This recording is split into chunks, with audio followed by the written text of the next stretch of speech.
같이 기도하시겠습니다. 사랑과 은혜가 풍성하신 하나님 아버지, 죄 가운데, 멸망 가운데, 지옥 가운데 있었던 저희를 주님의 피로 우리의 모든 죄를 사하시고 우리를 구원하심 감사드립니다. 특별히 우리가 마지막 시대에 서 있습니다. 더욱 힘써 복음을 전할 수 있도록 도와주시고, 또 우리가 이 마지막 때에 더욱 순전하게 살아갈 수 있도록 도와주시옵소서. 또 오늘 찬양대 모임으로 모였습니다. 함께 해주시고 주님의 사랑과 은혜 더 나누고 또 힘을 얻어갈 수 있도록 도와주시옵소서. 시종을 주님께 맡기며 예수님 이름으로 기도드렸습니다.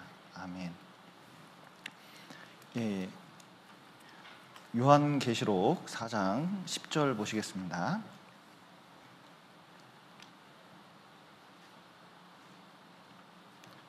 요한계시록 4장 10절. 요한계시록 4장 10절을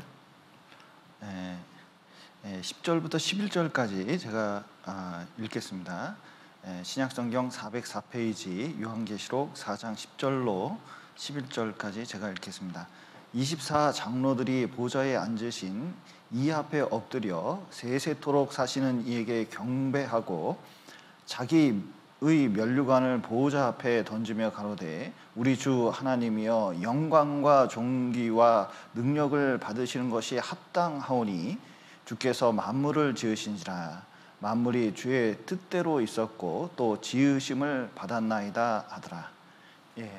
오늘은 찬송가 25장에 있는 그 면류관 가지고 이제 찬송을 좀 배우려고 합니다. 그래서 계시록 그 4장 10절을 이제 주제로 해서 찬송가를 이렇게 이제 쓰셨는데, 총 3절로 되어 있지만 원곡은 7절까지 있다고 이렇게 이제 알려져 있는 곡입니다. 그래서 요한계시록 4장 10절의 내용을 가지고 좀 내용을 살펴보도록 하겠습니다. 요한계시록 2장 3장은 7교회, 그러니까 전 시대를 거쳐서 대표적인 7교회를 이렇게에 대해서 말씀하시는 내용들이 있습니다. 그래서 라오디게아 교회는 특별히 마지막 시대의 교회를 나타내기도 하고, 또 세상에 있는 그 7교회가 지금 세상에 있는 모든 교회의 모습을 나타내고 있습니다. 그래서 우리가 서머나 교회처럼 있는지, 에베소 교회처럼 있는지, 라오디게아 교회처럼 있는지 좀 살펴볼 수 있다고 생각이 듭니다. 그리고 요한계시록 4장에 가면 바로 일 후에 천국으로 장면이 바뀝니다. 그래서 이 세상에 있다가 순식간에 들림을 받고 천국으로 들어갈 것을 하나님께서 예표로 보여주셨다고 할 수가 있습니다. 그래서 천국에 딱 들어갔더니 거기에 뭐가 있냐면 하나님의 보호자, 보호자라는 단어가 계속 나옵니다. 그러니까 보호자와 그 위에 앉으신 자, 그 하나님께서 계시고, 그리고 24장로들이 그 주변에 있습니다. 그리고 하나님의 7영, 성령을 가리킵니다. 그래서 하나님의 영은, 성령께서는 그 7가지의 모습으로 나타나요. 그래서 그 여러 가지 하시는 일들이 있는데 그 모습이 나타나 있습니다. 그리고 네 생물이 이렇게 이제 하나님에 대해서 찬양하는 장면이 있습니다. 그래서 천국에 가면 하나님께서 계시고, 또 주변에 천군 천사와 함께 우리가 같이 앉아 있음을 여기 나타내고 있습니다. 특별히 여기 10절 한번 보시죠. 24장로들이 보좌에 앉으신 이 앞에 엎드려 세세토록 사시는 이에게 경배하고 자기의 면류관을 보호자 앞에 던지며 가로되, 이렇게 했는데 24장로들이 보좌에 앉으신 이 앞에 엎드려서 이렇게 면류관을 던지는 모습이 있습니다. 여기 24장로가 누구일까?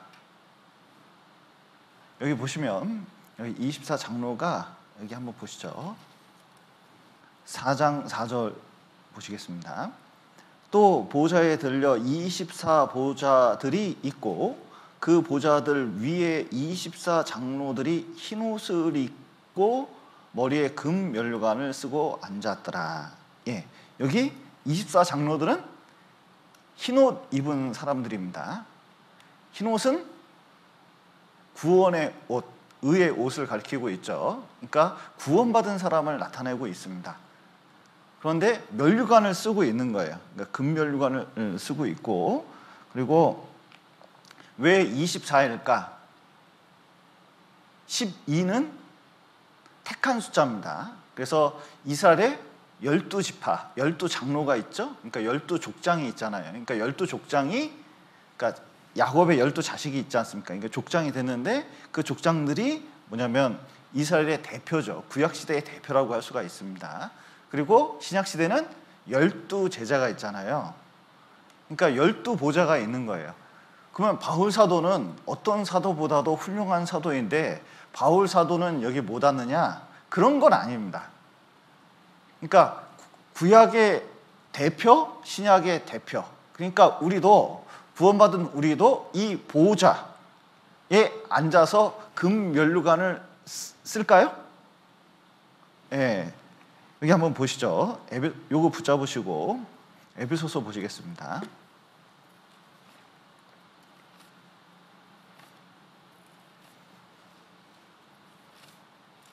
에베소서 2장 보시죠.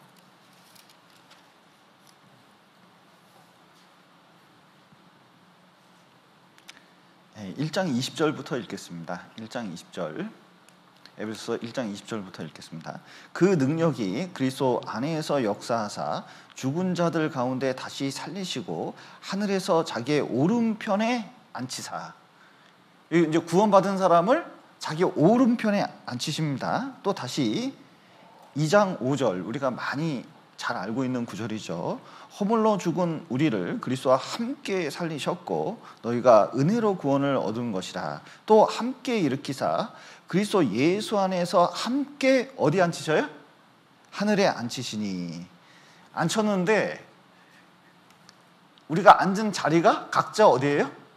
요한계시록에 보면 보좌에 앉습니다.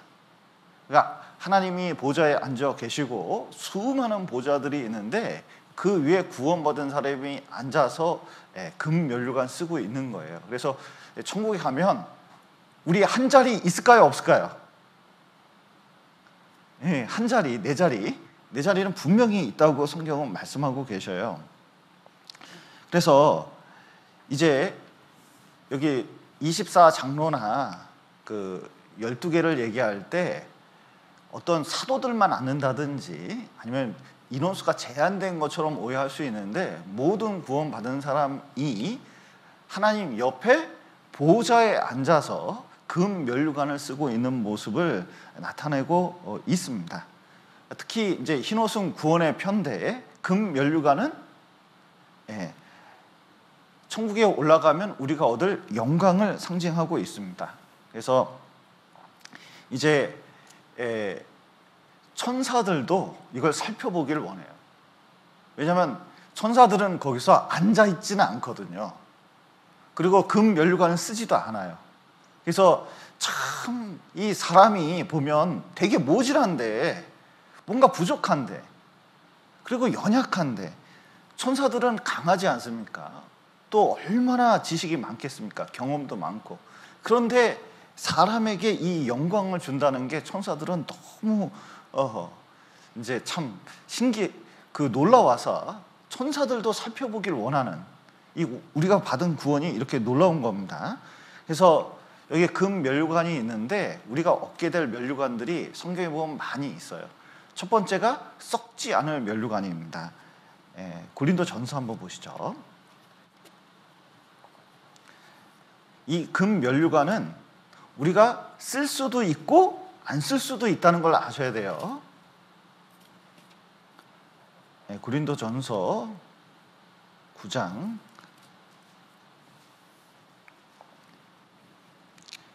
25절입니다.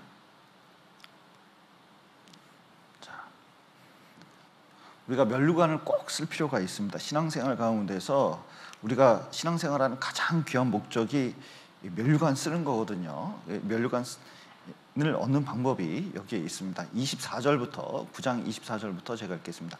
운동장에서 다름질하는 자들이 다 달아날지라도 오직 상 얻는 자는 하나인 줄을 너희가 알지 못하느냐. 너희도 얻도록 이와 같이 다름질하라. 이기기를 다투는 자마다 모든 일에 절제하나니 저희는 썩을 면류관을 얻고자 하되 우리는 썩지 아니할 것을 얻고자 하노라. 예.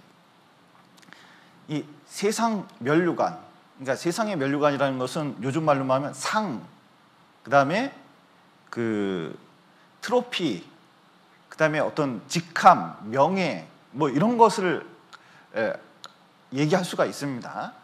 그런데 이 면류관은 다 시간 지나면 썩어 없어질 것이에요. 그 올림픽에, 과거 올림픽에 있으면 여기다가 면류관을, 월계수를 이렇게 이제 엮어서 면류관을 씌워줬거든요. 그 면류관 가지고 있어 봐야 조금 시간이 지나면 시들어 버립니다. 이 사무실에 있으면 이제 그 꽃꽂이 하는 자매님 몇 분이 사무실에 꽃을 이렇게 갖다 놓거든요. 뿌리가 없는 꽃을 갖다 놓습니다. 처음에 오면 얼마나 예쁜지 몰라요. 근데 한참 놔두면 어떻게 돼요? 예, 다 이렇게 시들어 버립니다.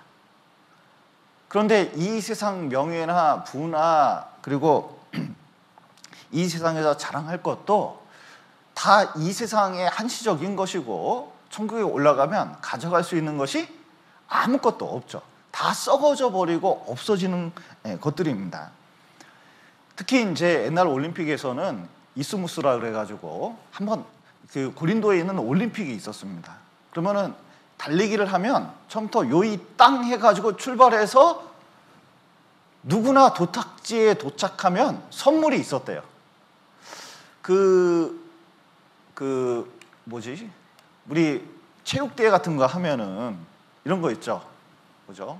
막 달려가서 뭐 이렇게 쪽지 같은 거 선물을 받는다든지, 뭐 엿을 문다든지, 뭐 이렇게 물어가지고 뭐 어디다 넣는다든지 뭐 그런 게 있잖아요. 그냥 막 쫓아가지고 끝에 상이 있는데 상을 잃는 사람은 없대요. 탈락한 사람 외에는. 근데 끝에 딱 가서 선물이 있어가지고, 상이 있어가지고 탁 열어봤는데 꽝이다. 그러면은 이 여태까지 달려온 것이 너무 허무하잖아요. 근데 이 세상 사람들은 돈을 벌기 위해서, 명예를 얻기 위해서 얼마나 노력을 하는지 몰라요. 근데 막상 죽을 때 자기가 지내온 인생들을 탁 열어보면 꽝이에요. 구원받지 않으면, 주님을 위해서 살지 않으면 다 썩어질 면류관입니다. 그리고 이 면류관을 어느 때, 그러니까 요즘 이제 동계올림픽을 하려고 하는데 올림픽에 참가하면 다 메달을 줍니까? 노력한 사람만 메달을 줍니까? 실력 있고 노력한 사람만 메달을 주겠잖아요. 신앙생활도 다 받는 게 아니에요. 그만한 하나님 보시기에 합당한 사람만 이 면류관을 얻는다는 것을 좀 명심할 필요가 있습니다. 그래서 지금 태릉 성수촌에서는 올림픽에서 메달을 따려고 진짜 구슬땀을 흘리는 사람이 얼마나 많은지 몰라요. 심지어 결혼을 하고 가족이 있는데 집에도 못 갑니다. 그리고 스케줄이 어떠냐면 식단 관리가 아주 최우선인 사람들은 1g이라도 빼려고 얼마나 노력을 하는지 몰라요. 그래서 식욕이 땡긴 대로 먹으면 안 되니까 어떻게 하냐면 코치가 완벽한 식단 조절을 합니다. 그리고 그 밥만 나와요. 그리고 연습량을 꼭 채워야 돼요. 왜 그렇게 모든 그 가족 만나는 것까지, 먹는 것까지 모든 것을 절제하면서 이렇게 훈련을 받고 있느냐? 딱 하나입니다. 면류관 메달 얻기 위해서. 구원받은 사람도 어떻게 해야 썩지 않는 면류관을 얻을 수 있냐? 영원한 면류관을 얻을 수 있냐? 자기 내키는 대로 살아서는 절대로 얻을 수가 없어요. 여러분, 성경 읽는 것도 자기가 정해놓고 살지 않으면은 성경을 평생 한 번도 못 읽는 사람도 많아요. 왜냐? 그냥 되는 대로, 시간이 되는 대로 읽으니까 되는 시간이 없는 거에 다른 일정이 다 들어오니까. 기도도 마찬가지입니다. 그리고 봉사하는 것도 마찬가지예요. 아마 오늘 이제 말씀이 있으니까 오신 분들이 계실 텐데 못 오신 분들도 계실 거예요. 왜 못 왔을까요? 마음에 결심하지 않아요. 마음에 꼭 와야 되는 필요성도 못 느낍니다. 그냥 자기 필요에 따라서만 움직이면 나중에 가보면 분명히 하나님께서 주실 상이 있는데 큰 것을 놓치고 있다는 것을 깨닫게 돼요. 그래서 썩지 않을 면류관의 가장 큰 특징은 이원 목사님께서 지금 계속 절제에 대해서 말씀하시고 있는데 절제예요. 그래서 손흥민이 축구를 하는데 새벽에 토요일 날 하는 경우가 많거든요. 그거 보고 나온 주일날 온 사람은 보면 일단은 앉아있는 자세가 틀려요. 듣는 태도도 많이 틀립니다. 복음을 위해서, 신앙을 위해서 자기를 적절하게 절제를 안 하는 거예요. 그래서 나중에 시간 가보면 뭔가 한 것 같은데 남는 건 없는 경우가 많이 있죠. 그래서 썩지 않을 면류관은 내가 신앙을 위해서, 신앙의 가치를 두고 자기 생활을 철저하게 절제한 사람들이 얻을 수 있다는 걸 알아야 됩니다. 또 기쁨과 자랑의 면류관이 있습니다. 여기 데살로니가 전서 2장 한번 보시죠.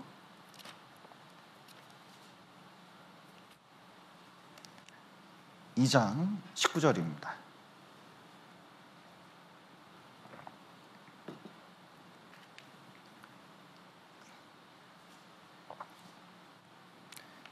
(2장 19절) 우리의 소망이나 기쁨이나 자랑의 면류관이 무엇이냐? 그의 강림하실 때에 우리 주 예수 앞에 너희가 아니냐?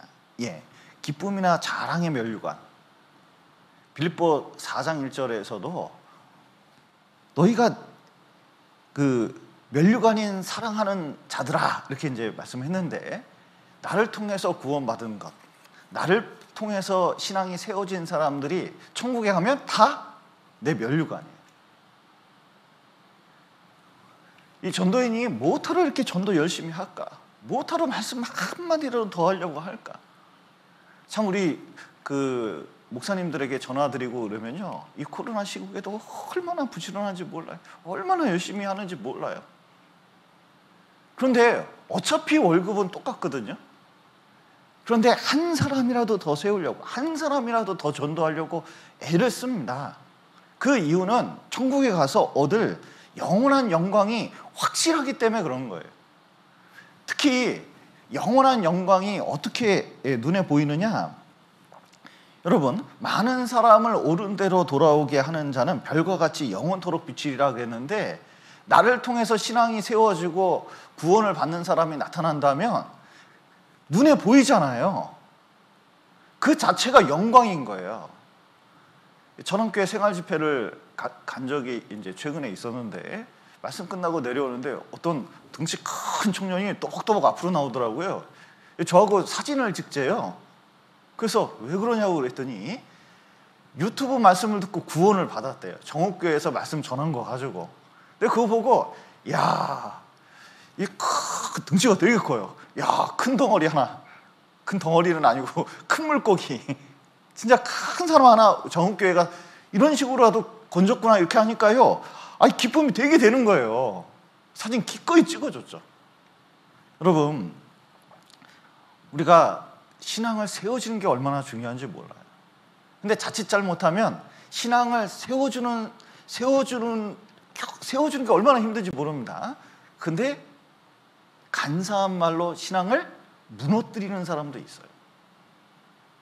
참, 세우는 게 어려울까요? 무너뜨리는 게 어려울까요? 세우는 건 엄청 노력이 많이 드는데, 마음상에서 신앙 무너뜨리는 건 한순간이에요. 누가 뭐라 그랬대, 이거 한마디면 그냥, 그리고 날카로운 한마디 탁 해가지고 상처를 줘가지고 신앙이 완전히 무너지게 하는 경우도 얼마나 많은지 모릅니다. 그런데 반드시 하나님은 선악간에 심판하시고 상은 그에 따라서 있는 거예요. 결국은 세워줄 때 하나님께서는 반드시 이 면류관을 분명히 우리에게 제공하고, 무너지게 할 때 반드시 상을 잃게끔 만든다는 것을 기억할 필요가 있습니다. 많은 사람이 신앙생활을 오해하면서 자기가 마이너스로 달려가고 있다는 것도 모르는 경우가 많아요. 받을 것도 못 받고 있다는 것도 깨닫지 못하는 경우도 얼마나 많은지 모릅니다. 그래서 실제로 내가 나를 통해서 많은 사람을 세워주는 게 얼마나 중요한지 몰라요. 그래서 바울은 가는 곳마다 교회를 세웠잖아요. 그 자체가 자기에게 면류관이라고 말을 하고 있습니다. 얼마나 큰 기쁨이 될까요? 천국에 가면 자기를 통해서 구원받은 사람이 저렇게 많을 때 얼마나 큰 기쁨이 될까요? 또 의의 면류관이 있습니다. 디모데후서 한번 보시죠. 디모데후서 4장 8절입니다.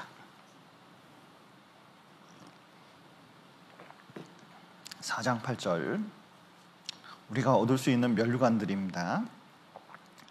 이제 후로는 나를 위하여 의의 면류관이 예비되었으므로 곧 의로우신 재판장이 그날에 내게 주실 것이니 내게만 아니라 주의 나타나심을 사모하는 모든 자에게니라. 여기 보면 의의 면류관이 있는데 구원받았다고 주는 의의 면류관이 아닙니다. 우리는 의인이죠. 구원받았으면 의인이 됐어요. 그러니까 흰 옷을 입은 겁니다. 그런데 이 면류관은 주의 나타나심을 기다리면서 의롭게 산 사람에게 주는 거예요. 여기 한번 보시죠. 붙잡으시고 히브리서 한번 보시겠습니다. 히브리서 11장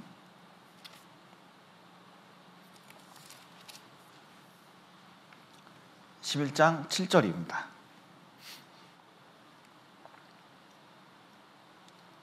7절 제가 읽겠습니다. 믿음으로 노아는 아직 보지 못한 일에 경고하심을 받아 경외함으로 방주를 예비하여 그 집을 구원하였으니 이로 말미암아 세상을 정죄하고 믿음을 좇는 의의 후사가 되었느니라. 성경에서 의로운 자라고 최초로 불린 사람은 의이다, 이 사람은 의이다 라고 최초로 불린 사람은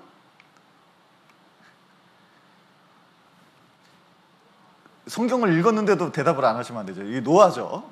그래서 노아는 당세의 의인이요 그랬거든요. 그런데 의인이 된 이유가 창세기 6장에 보면 노아는 여호와께 은혜를 입었다 이렇게 되어 있습니다. 그러니까 뭐냐면 하나님께 은혜를 입어서, 우리도 의인이 된 것은 하나님의 은혜로, 십자가의 은혜로 구원을 얻은 거잖아요. 노아도 그렇게 된 겁니다. 그런데 의인이 된 걸로 만족을 했냐? 그런 게 아니에요. 노아 당시에 자손이 두 개로 나뉘었습니다. 하나는 하나님의 아들들, 셋의 후손들이죠. 왜냐하면 구원받은 사람들은 하나님의 아들들이잖아요. 셋의 후손들은 아담의 영향을 받아가지고 이 하나님께 제사를 드리는 방법, 하나님께 가까이 가는 법을 연구한 사람들입니다. 이거 구원받은 사람들이에요. 근데 그냥 하나님의 아들들이 아니라 사람의 딸들이 있거든요. 사람의 딸들은 가인의 후손입니다. 뭘 발달시켰냐면 도시를 발달하고 문화를 발달시키고 문명을 발달시킨, 그러나 죄는 더 발달한, 거기서 나온 딸들이에요. 그런데 하나님의 아들들, 셋의 후손들이 가인의 딸들을 사랑했죠. 그리고 결혼을 했어요. 이게 무슨 뜻입니까? 섞인 거죠. 섞였다는 것은 세속화됐다는 것입니다. 그러니까 온전한 신앙생활이 안 된 거예요. 그러니까 하나님 보시기에는 완전히 쓸어버린 거거든요. 그런데 누구만 섞이지 않았느냐? 누구만 올바로 살았느냐? 노아만 그랬다는 거예요. 노아가 왜 이렇게 의롭게 살았을까요? 주의 나타나심을 기다렸던 거죠. 그러니까 재림을 기다리면 정말 사람이 깨끗하게 살 수 있거든요. 그래서 에녹도 아버지 이름이 뭐죠? 에녹의 아버지의 이름이 무두셀라. 이 사람이 죽으면 심판이 온다는 뜻을 포함하고 있습니다. 원래는 창 던지는 자라는 뜻을 가지고 있는데 창이 던지는 게 이게 끝났다고 이제 사람들은 믿고 있어요. 그래서 이 사람이 죽으면 세상이 끝난다. 그냥 무드셀라가 죽으면 끝나는 거예요. 그러니까 에녹은 항상 뭘 봤을까요? 아버지 연세 드는 거 보면 세상이 끝날 것을 점점 보는 거예요. 그러면서 어떻게 살았냐면 하나님과 동행하면서 그 하나님 앞에 올바로 살려고 얼마나 노력을 했는지 모릅니다. 여러분, 여기 에스겔 한번 보시죠. 에스겔 14장, 노아에 대해서 얘기할 때 14장 14절, 구약성경 1168페이지입니다. 14장 14절 제가 읽겠습니다. 비록 노아, 다니엘, 욥 이 세 사람이 거기 있을지라도 그들은 자기의 의로 자기의 생명만 건지리라. 나 주 여호와의 말이니라. 예, 또 20절 반복해서 말씀하면 20절 보시죠. 비록 노아, 다니엘, 욥이 거기 있을지라도 나의 삶을 두고 맹세하노니 그들은 자녀도 건지지 못하고 자기의 의로 자기의 생명만 건지리라. 나 주 여호와의 말이니라 하시니라.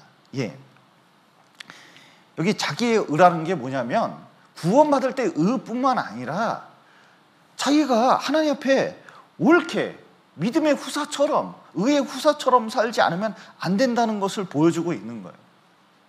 그래서 의의 면류관은 누가 타느냐? 하나님의 재림을 바라보고 그 앞에 설 것을 생각하면서 깨끗이 산 사람이 의의 면류관을 타게 돼 있어요. 진짜 내 생활이 깨끗한가? 이게 얼마나 중요한지 몰라. 이것은 자기 영광과 관련이 있는 겁니다. 면류관 중에 시들지 아니하는 영광의 면류관이 있습니다. 여기 베드로 전서 5장을 한번 보시죠. 우리가 얻을 영광을 하나님께서 많이 준비하셨어요. 많이 준비했는데 하나도 못 받을 사람이 있다면 정말 안타까운 거죠. 여기 5장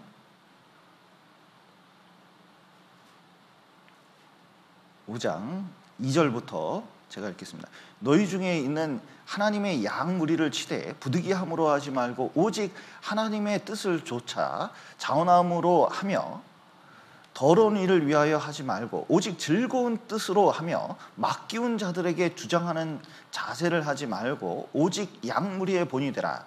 그리하면 목자장이 나타나실 때 시들지 아니하는 영광의 면류관을 얻으리라. 예, 영광의 면류관이 있습니다. 이 봉사자에게 앞에서 일하시는 많은 분들이 어떻게 일을 하느냐에 따라서 영광을 얻을 수도 있고 영광을 못 얻을 수도 있어요. 옛날에 어떤 이제 그림이 하나 있는데요. 이게 있어요. 이거 만화같이 생긴 그 컷 같은 게 있거든요. 근데 예수님이 이렇게 있는데 누가 사회자 같은 사람이 탁 나와가지고 예수님 물리치고 자기가 이러고 있는 거예요. 근데 우리가 앞에서 봉사를 하고 일을 하다 보면 자꾸 우리가 어떤 모습을 갖냐면 주님의 영광을 드러내고 주님을 나타내는 쪽보다는 자꾸 자기 생각과 그 모습을 나타내는 경우가 많이 있습니다. 일을 하고도 하나님 앞에 영광을 받지 못하는 경우가 어디냐? 자기 명성과 자기 드러낸 것과 자기 주장을 앞세우는 사람은 사실은 하나님 일 같은데 사람의 일을 하는 거예요.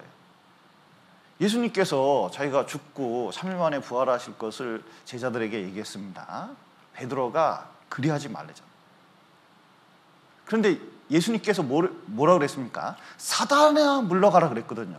네가 뭘 생각해요? 사람의 일을 생각하고 하나님의 일을 생각지 않는다 그랬어요. 그러니까 똑같은 일을 했는데 결국은 자기 이익과 그리고 자기 이름과 자기 주장과 자기 야망을 펼치기 위해서 교회에서 있는 여러 직분과 일을 하는 경우도 있을 수 있다는 거예요. 그러면 사람에게 보이려고 했던 그 모든 일들이 바리새인들이 그러지 않습니까? 기도나 뭐 여러 가지 일을 할 때에도 중요한 게 사람에게 보이려고 하는 거거든요. 그런데 하나님께서는 하나님께 상을 못 받는다고 예수님이 직접적으로 말씀하셨어요. 교회에서 너무 드러나는 거, 너무 자기 주장 피는 거. 놀랍게도 열심은 있는데 사실은 자기 명성을 위해서, 자기 뜻을 관철하기 위해서 얘기하는 경우가 있어요. 보면 열심은 있는데 참 안타까운 게 얻을 수 있는 영광이 전혀 없다는 것. 우리는 진짜 하나님 앞에서 하나님이 주는 영광을 얻으려고, 때가 되면 하나님께서 하시려고 하는 그 모습, 일을 통해서 영광을 받으려고 해야지, 내가 스스로 뭔가 해가지고 영광을 얻으려고 하는 것은 내가 스스로 멸관을 놓치고 있다는 걸 알 필요가 있습니다. 또 하나는 생명의 면류관입니다. 이 생명의 면류관은 어떻게 했냐면 야고보서 잠깐 보시죠. 야고보서 1장입니다. 1장 12절.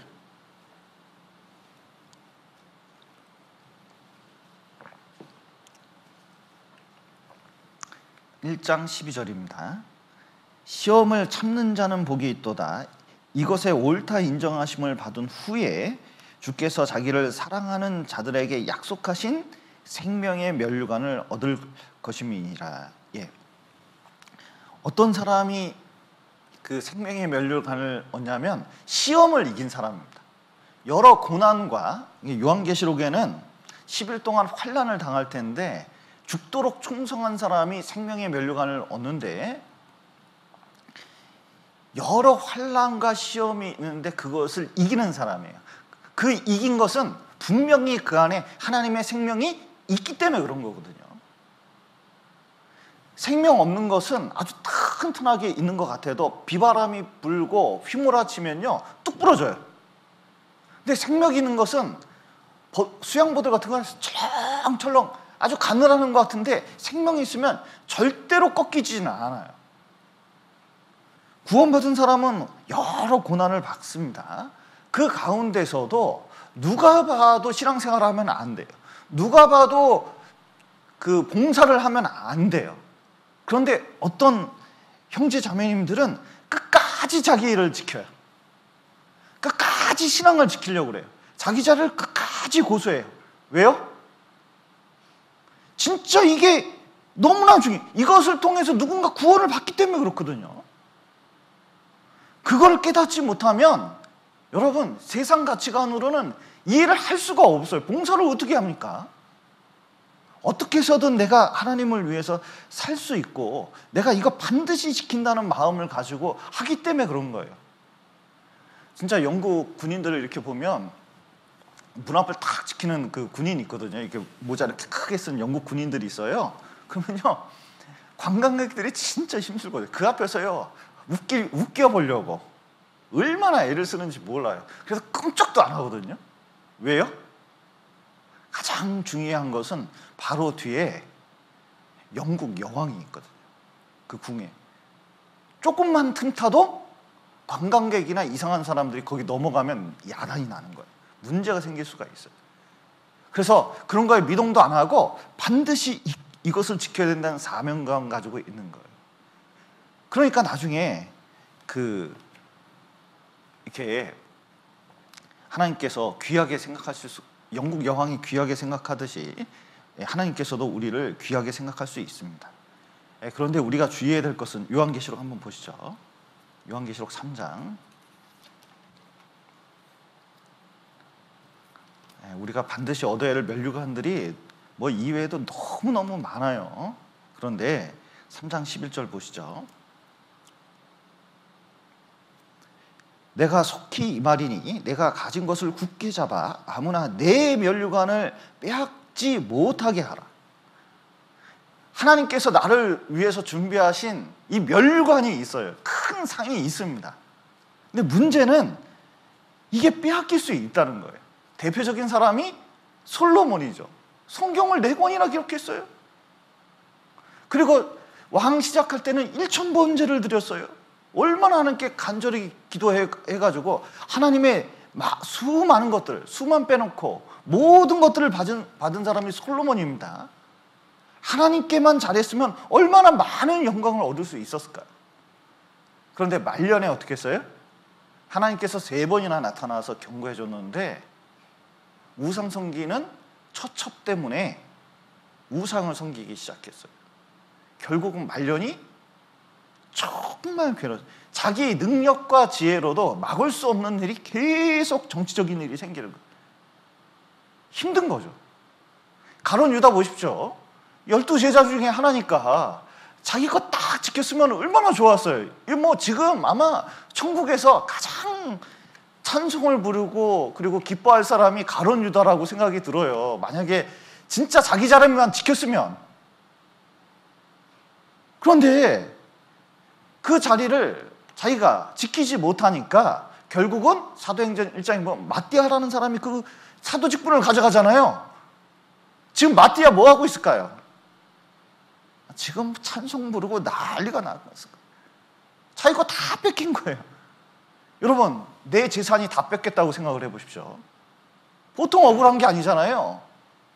그런데 하늘의 영원한 영광, 썩지 않는 영광을 빼앗겼다고 생각해 보세요. 그거 절대로 놓지 않을 거예요. 이게 옛날에 88 올림픽 할 때 제일 충격적인 사건이 카나다 100m 선수인 벤 존슨이 9초대를 깨고요. 여기 금메달 땄거든요. 난리가 났어요.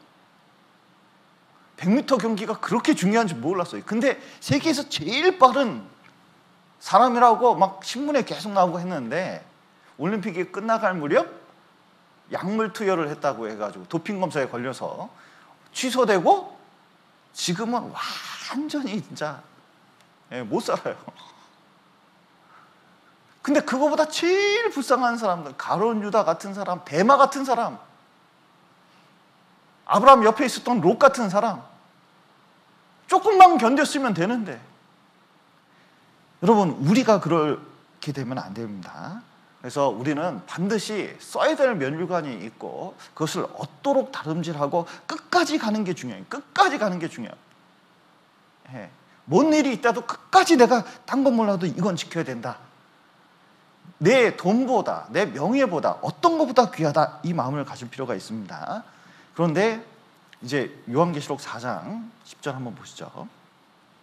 이렇게 얻은 면류관을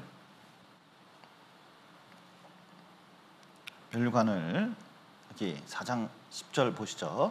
본문 말씀입니다. 24장로들이 보좌에 앉으신 이 앞에 엎드려 세세토록 사시는 이에게 경배하고 자기의 면류관을 보좌 앞에 던지며 가로되. 이 보좌에 이렇게 면류관, 금면류관 쓰고 있는데, 수많은 면류관을 쓰고 있는데, 이 면류관을 이게 이제 던지며 그랬는데, 이게 이렇게 팍 던지면 좀 이상하죠? 이게 딱 벗어가지고 이걸 어떻게 하냐면 주님 앞에 갖다 놓는 걸 말하는 거예요. 벗어서. 옛날에 이제 예를 들어서 전쟁터에서 싸움을 해가지고 적국을 이제 물리쳤습니다. 그러면 그 왕이 자기 왕관을 이긴 왕한테 바쳐요. 이렇게 엎드려서 바칩니다. 이게 종이 됐다는 표시잖아요. 그래서 그런 것처럼 우리의 면류관을 하나님께 바치는 모습을 여기 이제 나타내고 있습니다. 이것은 또 던진다는 편에서 기꺼이 준다는 뜻이거든요. 우리가 세상에서 세상에 있는 모든 것들을 이렇게 가지려고 하거든요. 여러분, 돈 있습니다. 돈 가지려고 하지 돈을 주려고 하지는 않잖아요, 잘. 그러니까 어떻게 해서든 이 많은 것을 딱 가지려고 하거든요. 그런데 악착같이 가졌어요. 얼마나 노력해서 가졌는지 몰라요. 그런데 기꺼이 그걸 드린다, 이거 보통 일이 아니에요. 보통 일이 아닙니다. 여러분, 내가 재산이 얼마 있는데 그걸 기꺼이 준다. 내가 가진 명예나 내가 가진 안정된 기반이 있는데 그것을 헌신짝처럼 던진다, 이거 보통 일이 아니잖아요.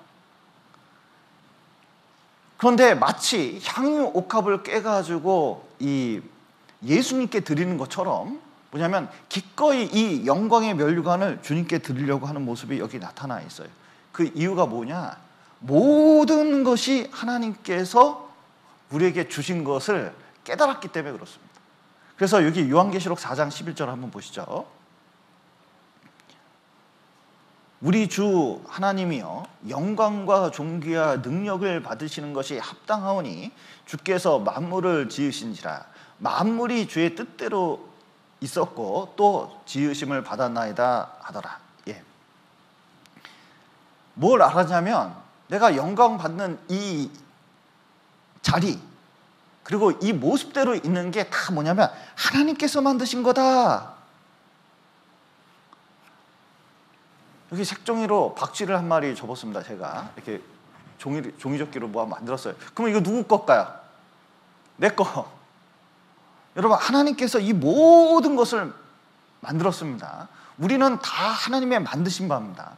구원받은 것도 하나님께서 우리를 만드신 바가 됐어요. 하나님께서 모든 것을 만드시고 지금 요한계시록 4장에서는 모든 것을 통제하시면서 계획하시면서 가셔요. 그래서 주의 뜻대로 만들어졌습니다.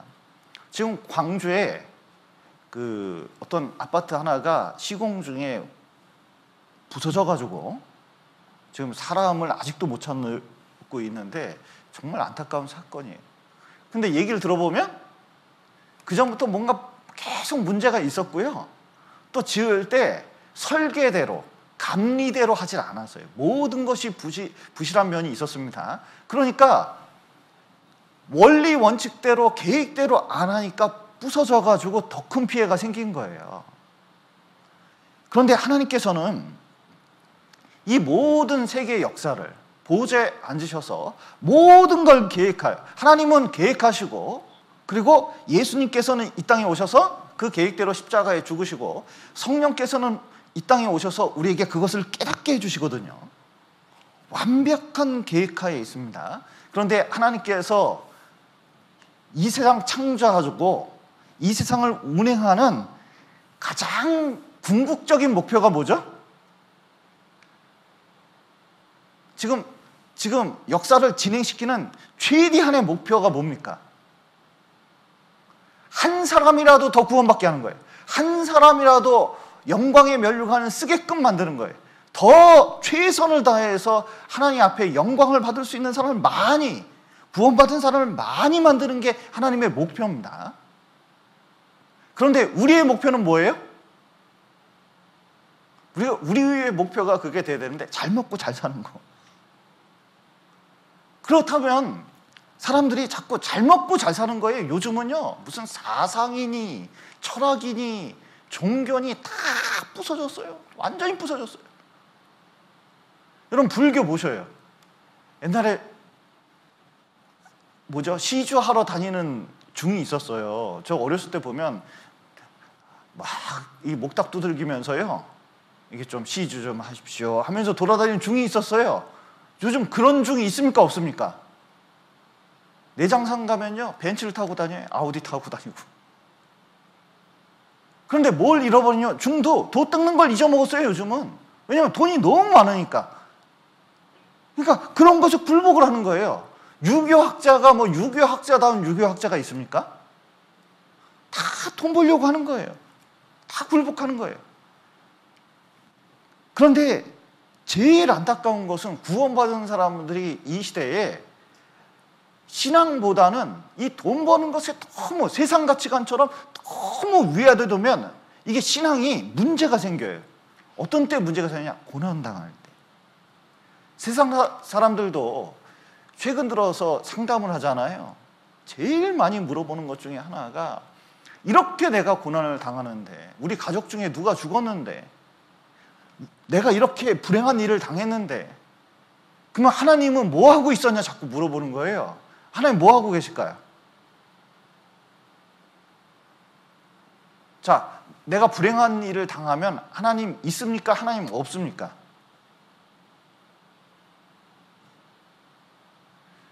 졸린가? 하나님 없습니까? 있습니까? 사람들은 자꾸 이상한 논리를 피거든요.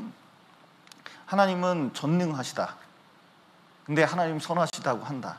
그러나 악이 있다. 선하시다면 전능하시다면 악을 없앨 수 있고, 근데 악이 있으니까 하나님은 전능하지 않거나 선하시다면 악하지 않게 만들어야 되는데 지금 악이 있으니까 선하지도 않다. 그러므로 하나님이 없다. 이런 주장을 하는 이상한 사람들이 있습니다. 좀 납득이 돼요? 납득이 안 돼요? 구원받은 사람 입장에서는. 이게 납득이 되면 안 돼요. 이게 납득되는 표정이 있으면 안 됩니다. 납득이 안 되는 게 애가 부모가 때렸어요. 그러니까 부모가 나를 사랑한다면, 부모가 나를 능력이 있다면 이렇게 때리지 않고도 나를 선하게 만들 수 있어야 되는데, 나를 때린 것은 나를 사랑하지 않거나 능력이 없거나 하는 뜻이다. 이렇게 생각하는 애들이 사춘기 애들이에요. 제정신이 아니에요. 부모가 아이를 때렸을 때는 이유가 있을까요, 없을까요? 잔소리할 때는 이유가 있을까요, 없을까요? 이유가 있는 거죠. 하나님께서는 고난을 허락하실 때는, 악이 있을 때는 다 이유가 있어요. 이유가 뭐죠? 여러분, 구원받은 사람에게 고난이 있습니까, 없습니까? 있습니다. 이유가 있어요. 왜냐? 고난이 있어야 죄를 그쳐요. 고난이 있어야 죄를 그쳐요. 희한하게도 고난 없고 잘 먹고 잘 살기만 해보셔요. 오래 살기만 해보십시오. 반드시 죄에 빠지게 돼 있어요. 근데 하나님께서는 반드시 이 고난을 통해서 어떻게 하느냐? 하나님 뜻대로 살게끔 하려고 하는 의지가 있으십니다.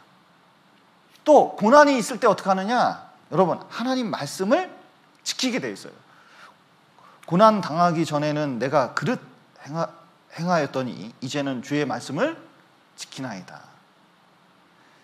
진짜 현재 구원받은 형제자매들이 신앙생활 잘하게 하는 방법이 뭘까? 지금보다 좀 센 고난을 탁 맞으면 텔레비전 볼 생각 못 할걸. 당장 교회 나와서 기도부터 하고 말씀 보면서 하나님께서 진짜 도움을 주기를 간절히 원하실 거예요. 그러면 이게 점점 변하게 돼 있어요. 하나님 보시기에는 돈을 100억을 버는 것보다 그게 훨씬 귀한 경우가 많습니다. 그리고 고난을 당해야 되는, 고난을 하나님께서 허락하시는 이유가 어떻게 해서든 사람이 하나님 앞에 겸손해진다는 것이 얼마나 중요한지 몰라요. 세상 사람들도 이런 고통을 통해서 뭘 아냐면, 이게 인생이 짧고 진짜 지금보다 더 귀한 것이 있다는 걸 알게 됩니다. 여러분, 코로나가 있잖아요. 이 코로나를 통해서 죄를 적게 질 수가 있어요. 잘 먹고 잘 사잖아요. 선진국이 된 대한민국이 잘 먹고 잘 사잖아요. 유흥가 가보시 난리가 나요. 근데 코로나 때문에 이게 절제를 딱 해보면요, 어떤 사람은 이 순간에 그것 때문에 돌이킨 사람도 있게 돼 있어요. 항상 고통이 오는 게 나쁜 게 아니에요. 문둥병자는 고통을 못 느낍니다.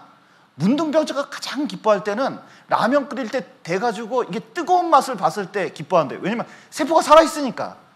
구원받은 사람이 죄를 짓는데도 아무런 고통이 없다, 아무런 고난이 없다, 뭔가 문드러지고 있는 거예요. 그런데 뭔가 고통이 있고 자극이 있고 뭔가 어려움이 있다, 차라리 신앙이 살아있는 것일지도 몰라요. 하나님께서는 선하십니다. 능력도 있어요. 악을 미워하십니다. 그래서 끝내는 악을 이길 거예요. 끝내는 악을 이기게 되어 있습니다. 지금은 과정 중에 있는 거예요. 쭉 역사를 이끌어 가시면서 끝내는 이길 계획을 다 세우고 계시고, 끝내는 이긴다고 아예 확정적으로 말씀하고 계십니다. 그것을 어떻게 알 수 있느냐?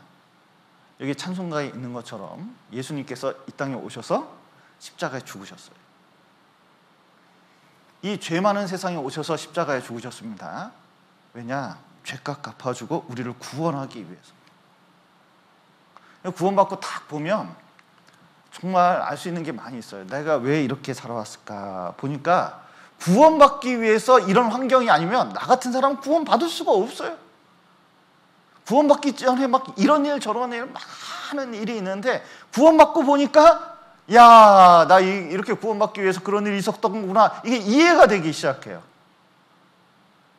이런 내가 아니었으면, 하나님이 이렇게 준비 안 했으면 나 구원 못 받았겠다. 그런데 천국 가서도 마찬가지입니다.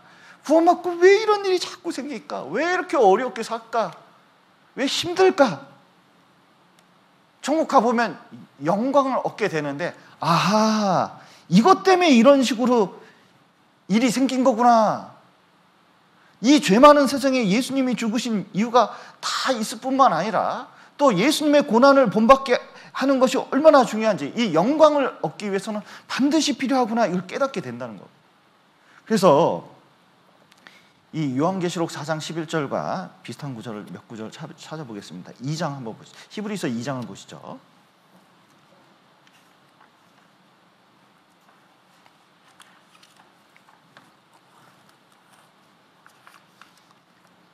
이 장 10절.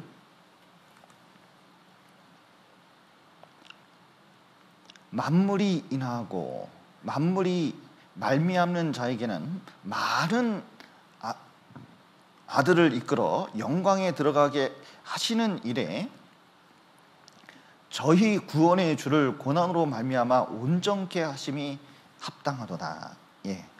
하나님께서는 많은 사람을 이끌어서 구원받게 하는 게, 하나님께서는 영원한 세상에 딱 들어갔을 때 이게 영광이 하나님이 제일 기뻐하시는 일이고, 이게 영광스러운 일이에요. 자, 생각을 해보시죠. 자, 하나님이 어떤 분이신지 알려면 창조와 끝을 보면 아는데, 생각을 해보시면, 자, 시작을 생각을 해보면요, 우주가 시작이 있습니다. 그러면은 빅뱅 이론에 의해서 시작이 있고, 그 빅뱅이 아주 뻥 터져서 우주가 생겼다는 거예요.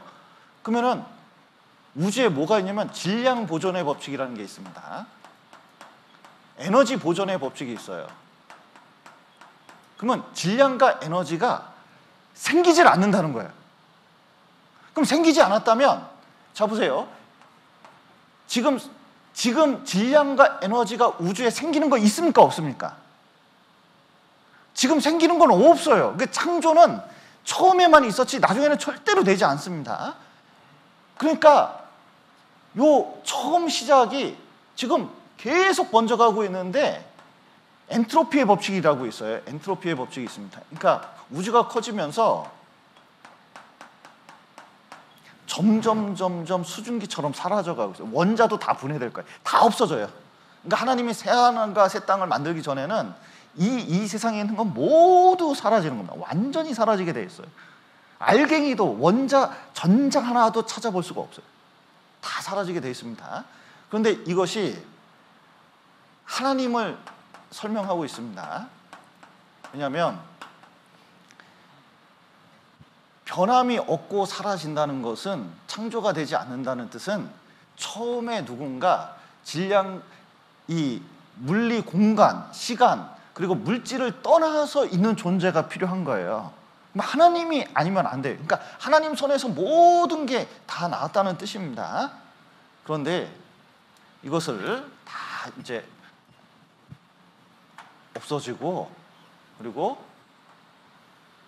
결론적으로 뭐냐면 하나님 앞에 모든 것이 서게 돼 있죠.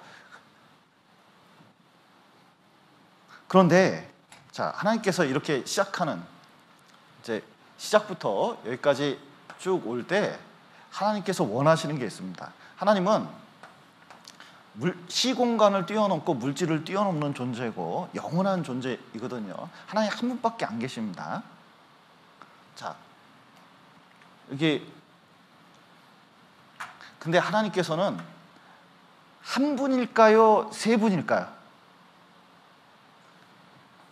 예를 들어서 하나님은 도덕적이고 사랑의 하나님이셔요. 사랑을 하려면 대상이 있어야 됩니까? 없어야 됩니까? 대상이 있어야 되거든요. 그리고 그래서 하나님은 삼위일체의 하나님이신데 서로 사랑을 하고 있어요. 그래서 완전한 사랑 가운데 있고 완전한 영광 가운데 계신 분입니다. 그래서 원래부터 완전하신 분이기 때문에 추가적으로 여기다 더할 게 있을까요? 없을까요? 추가적으로 더 할 게 없어요. 사랑도 영광도 마찬가지입니다. 그런데 왜 이 세상을 만들었느냐? 진짜 하나님께서는 그걸 기뻐하셨기 때문에 그렇다고 말씀하시는 거예요. 우리 존재의 목적은 뭐냐? 하나님을 기뻐하시기 위해 있는 거예요. 많이 있는 게 좋다는 거예요. 과학자가 왜 로켓을 쐈냐? 로켓 쏜 게 참 이해가 안 가요. 왜냐하면 비용도 많이 들고 그리고 달나라까지 위험도도 많이 있는데 과학자들이 그걸 만들어요. 이유가 뭐죠? 과학자한테 물어봤어요. 왜 로켓 만들어서 우주까지 가려고 합니까? 이렇게 물어봤습니다. 뭐라 그러는지 아세요? 그냥 가고 싶으니까. 저보고 누가 물어요. 왜 그 어려운 색종이를 접냐고 자꾸 저한테 물어보는 사람이 있습니다. 왜 접을까요, 제가? 우리 가족들이 보면 질려버린대요, 저거. 너무 어렵다. 왜 접을까요? 그냥 좋으니까, 하고 싶으니까. 그런데 하나님께서는 영광스럽고 추가될 영광은 없지만, 뭐 더 보탤 건 없지만, 새로운 타이틀을 얻고 싶어 하셔요.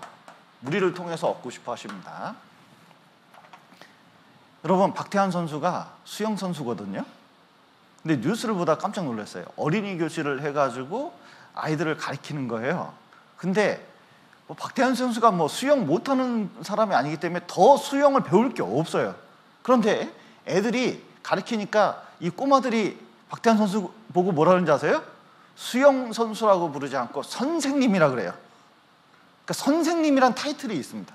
여러분, 예수님께서 우리를 구원하지 않았다면 구세주라는 타이틀은 있을 수가 없어요.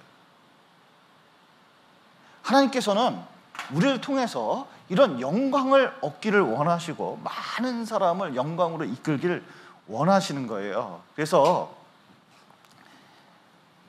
디모데후서 2장 10절을 보시겠습니다.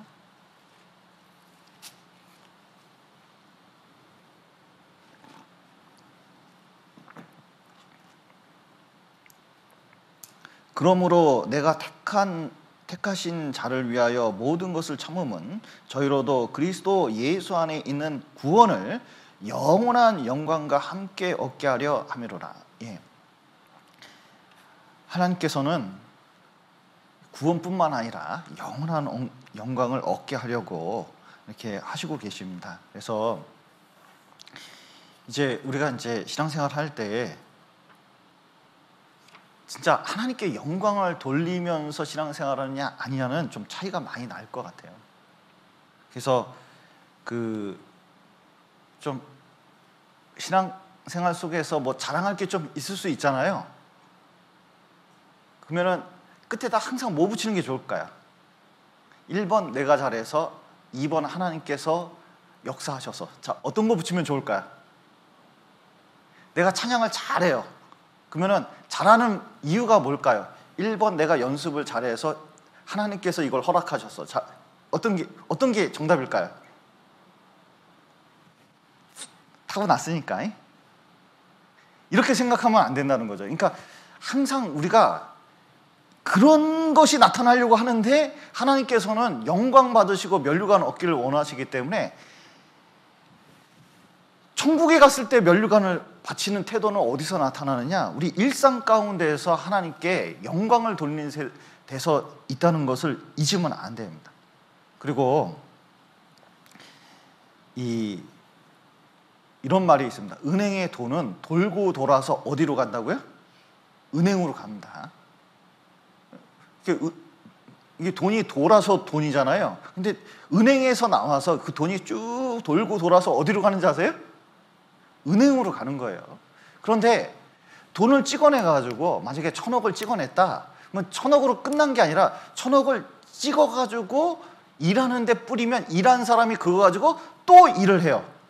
아니, 뭘 사 먹어요. 그럼 사 먹기 위해서 누가 또 일을 해요.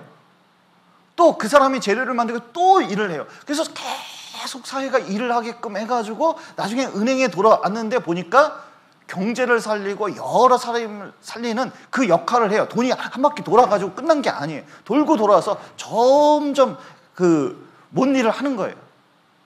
예수님께서는 십자가에 죽으셨습니다. 십자가가 영광이라고 그러잖아요. 십자가가 왜 영광이죠? 제자들은 예수님 십자가에 못 박히실 때 세상에서 내가 한 자리 찾아가겠다 이렇게 생각을 했거든요. 우리도 세상에서 뭔가 한번 얻어보자 이런 마음이 있잖아요. 그런데 예수님께서는 자꾸 그 제자들한테 죽는 게 영광이다, 십자가가 영광이다 자꾸 말씀하시는 거예요. 제자들은 이해가 안 갔죠. 근데 미랄의 비유를 드셨습니다. 미랄이 있는데 요 안에 생명이 있기 때문에 심겨야 어떻게 돼요? 썩어서 죽어야 뭐냐면은 거기서 많은 열매를 맺는 거예요. 우리도 여러 가지가 일이 있지만 내가 가지고 있는 것들을 주께 드리는 것, 그러니까 십자가에 죽여서 주님의 일을 할 때 무엇이 일어나면 많은 열매를 얻게 되는데 그것을 통해서 하나님께 영광을 돌릴 수 있다는 것을 좀 알 필요가 있습니다. 그래서 이런 삶을 살면 요한계시록 한 구절만 보죠.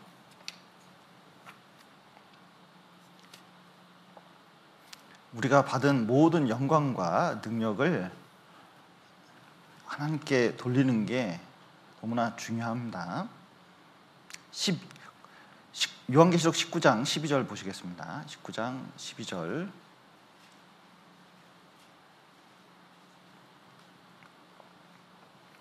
그 눈이 불꽃 같고 그 머리에 많은 면류관이 있고 또 이름 쓴 것이 하나가 있으니 자기밖에 아는 자가 없고.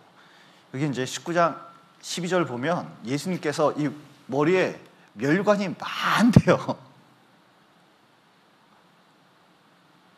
근데 그게 참 그런 생각이 들어요. 이제 예를 들어서 그 대학 졸업할 때 학사모 좀 쓰지 않습니까? 그러면은 이제 부모님 오시거든요. 그럼 부모님 오시면은 부모님께 뭐 해드려요? 여태까지 나 이렇게 키워준 거 고맙다고 이렇게 가운 입히고 그 학사모 씌우고 못 배운 부모님께서 진짜 학사모 얼마나 쓰고 싶겠습니까? 그러니까 딱 씌우고 사진 같이 찍고 그 사진 찍어드리고. 근데 자식이 잘 돼가지고 그러면 얼마나 진짜 기쁘겠어요. 근데 이 성경 구절을 읽으면 그 생각이 나요. 구원받은 사람들이 이 세상에서 열심히 살아가지고 뭔가 그래도 면류관을 얻을 정도로 잘 했는데 여기 많은 면류관이 있잖아요. 그거 다 씌워드리는 거예요. 그 주님이 얼마나 기뻐하실까? 얼마나 기뻐하면 머리에 쓰고 계실까? 그런 생각이 들어요.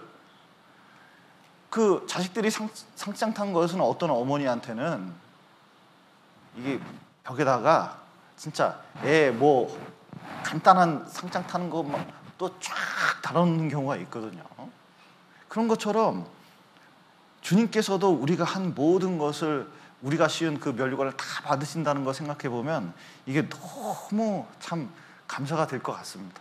그래서 우리가 이 세상에서 열심히 살아서 주님께서 주시는 면류관을 얻고 또 주님 만나 뵀을 때 우리가 얻은 그 면류관을 하나님께 만물이 다 하나님께 돌아가듯이 그 면류관을 하나님께 돌릴 때 이 천국에서 가장 아름다운 모습이 되지 않을까 생각이 듭니다. 그래서 위에서 찬양대 자기 자리 열심히 지켜가지고 면류관 하나씩 얻읍시다.